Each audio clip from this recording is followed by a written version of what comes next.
Sorry, lu dapat undangan dari mana? Udah, mungkin dia perlu makan.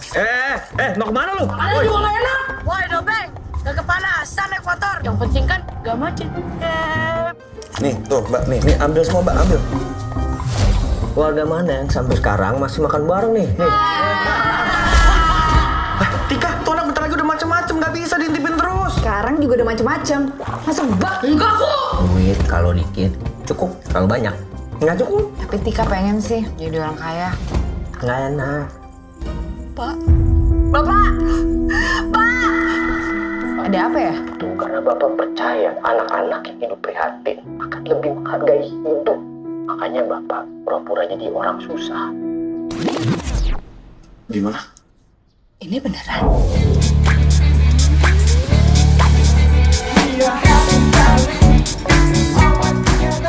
Gimana kalau kita beli mobilnya masing-masing aja, Bu? Saya beli 3. 3! Kalau habis, ya nanti dicairin lagi.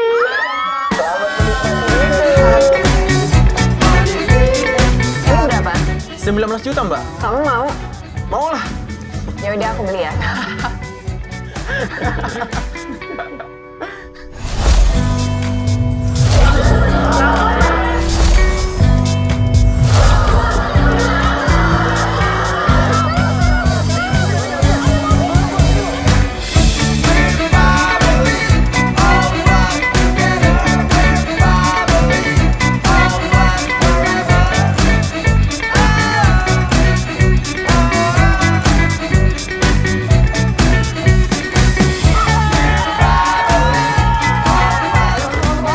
Itu nggak boleh difoto. Kenapa? Aduh dek, maaf dek, jangan dinaikin ya. Semua yang anak saya foto, pegang, cium, saya beli. Sempat kepegang sama anak saya?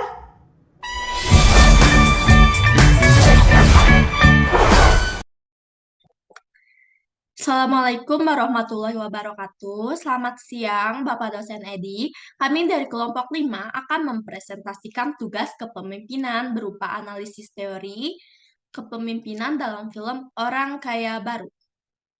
Saya Jihan Fatimah Az-Zahra dengan NIM 118 selaku moderator, serta teman saya Cindy Tonia dengan NIM 115 dan Andika Reza dengan NIM 1130.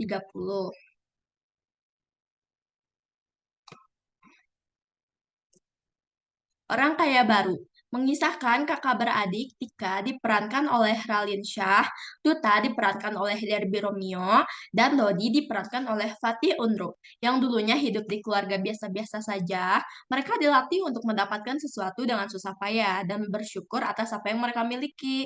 Terlepas dari kekurangan mereka, keluarga mereka sangat hangat dan mereka sangat dekat dengan ibu yang diperankan oleh Cut Mini dan bapak diperankan oleh Lukman Sardi.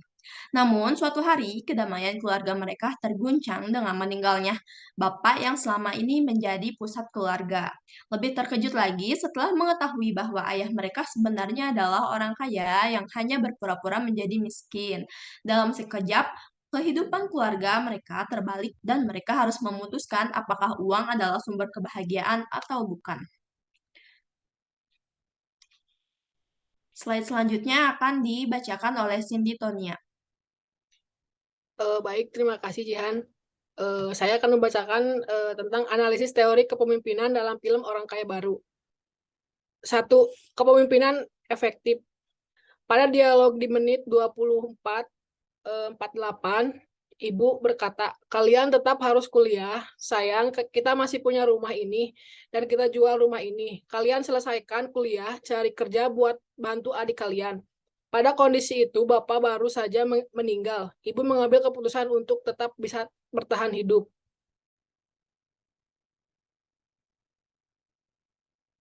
Next.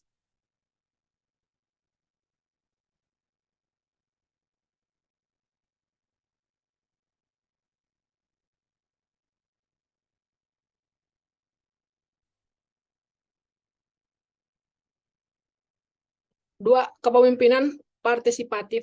Pada dialog menit ke-1:13, Tika, Mon, lu harus balik kuliah lagi. Kita ikut olimpiade, persiapan kita udah cukup. Nanti saat kita masuk babak penyisihan, kita kebuat kita kebut belajar lagi. Tika meyakinkan Monica agar tetap bisa mengikuti Olimpiade bersama-sama agar Monica bisa melanjutkan studinya. 3. Kepemimpinan delegasi. Pada menit ke-1 lebih 7, Bapak, semoga kalian telah menggunakan semua uang yang Bapak kasih sebaik-baiknya. Semua uang yang Bapak tabung selama ini udah kalian milikin. Dan Bapak senang sudah memberikan yang Bapak punya buat kalian. Bapak sayang kalian. Di video tersebut, seolah-olah si Bapak mendelegasikan tanggung jawab sejumlah uang ke keluarganya. 4. Kepemimpinan pemberdayaan. Pada dialog di menit 27 lebih 20, dua orang pengacara datang ke rumah untuk memberitahukan sebuah wasiat yang telah dibuat oleh almarhum Bapak saat masih hidup. Pengacara tersebut ditugaskan untuk membantu dan memahami dan menemani seluruh kegiatan saat melakukan pencairan dana milik almarhum Bapak. Selanjutnya akan dibacakan oleh rekan saya. Baik, di sini ada pengaruh kekuasaan. Pada dialog di menit ke-19:29, seluruh keluarga Bapak sedang makan di meja, makan sambil mengobrol dan ada pertanyaan dari anak Bapak yang bernama Tika. Di sana Bapak menceritakan tentang perjuangan untuk mendapatkan sesuatu, seolah-olah Bapak sedang mempengaruhi anak-anaknya untuk berpikir kalau hidup berkecukupan itu lebih baik daripada hidup kaya. Next.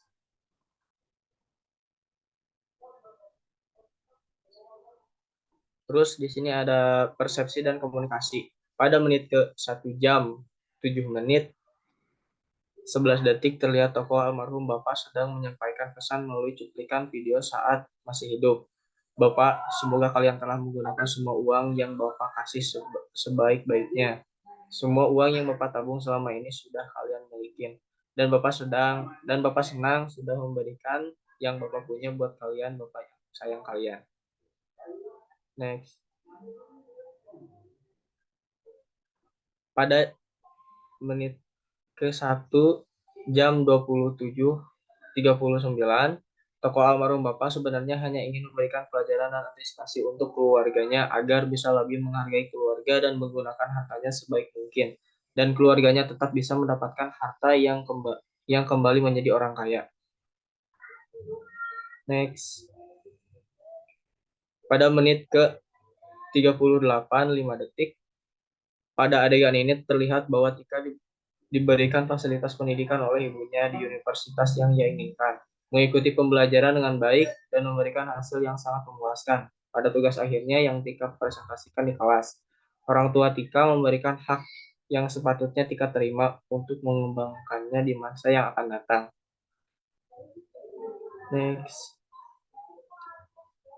Di sini ada kepemimpinan strategis dan etis. Pada menit ke-23:47 terlihat ibu seolah menggantikan peran seorang bapak dengan cara mengobrol dengan ketiga anaknya dan dua anaknya yang pertama dan kedua meminta ibunya bahwa mereka ingin berhenti kuliah, tetapi sang ibu melarangnya dan tetap memperjuangkannya.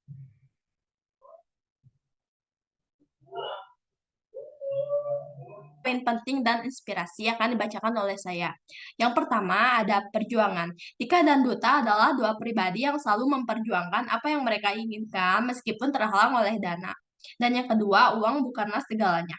Uang tak bisa membeli kebahagiaan di saat sang ayah meninggal, keadaan menjadi berubah drastis. Dan yang ketiga, kebersamaan. Di film ini Anda bisa melihat kehangatan keluarga yang selalu makan bersama, walaupun menu makan yang sederhana. Slide selanjutnya, pesan kesan film Orang Kaya Baru. Dari film tersebut terdapat pesan yang dalam. Kita harus bijak dalam menggunakan uang, membedakan mana kebutuhan dan keinginan. Menjadi orang kaya tidak serta-merta bisa menjadikan kita menjadi pribadi yang boros dan mudah mengeluarkan uang tanpa berpikir dua kali. Dalam film itu, tokoh yang mendadak kaya sering membeli barang-barang yang harganya mahal, menjadikan mereka tidak bijak dalam menggunakan uang. Banyak uang juga menjadikan mereka tidak seperti dulu lagi, yang awalnya sering berkumpul, sering makan malam bersama, menjadi sulit bertemu.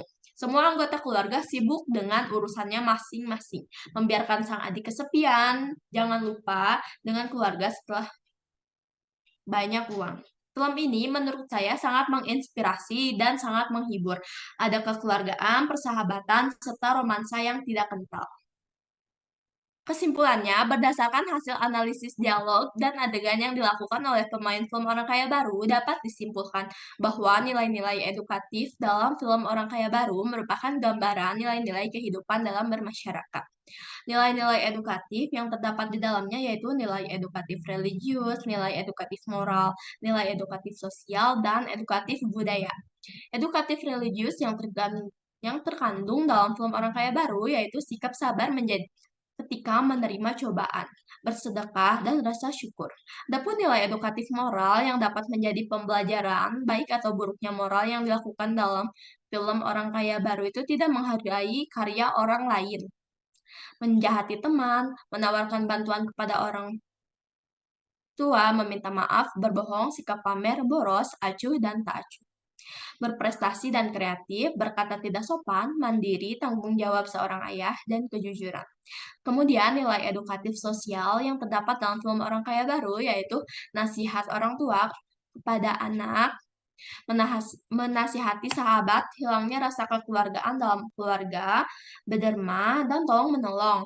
Dalam nilai edukatif budaya yang terdapat dalam film Orang Kaya Baru yaitu makan bersama, dalam keluarga, dan amplop di acara pernikahan.